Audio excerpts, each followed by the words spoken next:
জয়ও ছিল। তোমাদের ঝগড়ার মাঝখানে কষ্টের কথা হলো আমি হীরাটা পেলাম না। হ্যাঁ, সেটা তো অনেক কষ্টের কথা। এটা তো অনেক কষ্টের কথাই।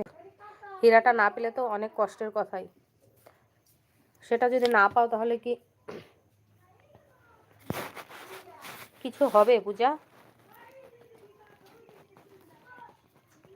মানহানির কেস করতে বলছে রাকেশ।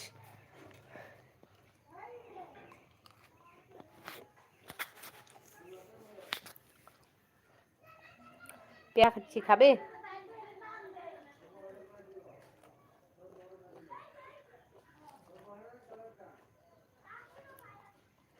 হ্যাঁ, আমিও সেটা বলতে চাইছিলাম, ঝাড়ু দিলে পাবে হয়তো। ঝাড়ু দিয়েও পাওনি মানে সে হীরাটার দামটা কি দিতে হবে পূজা?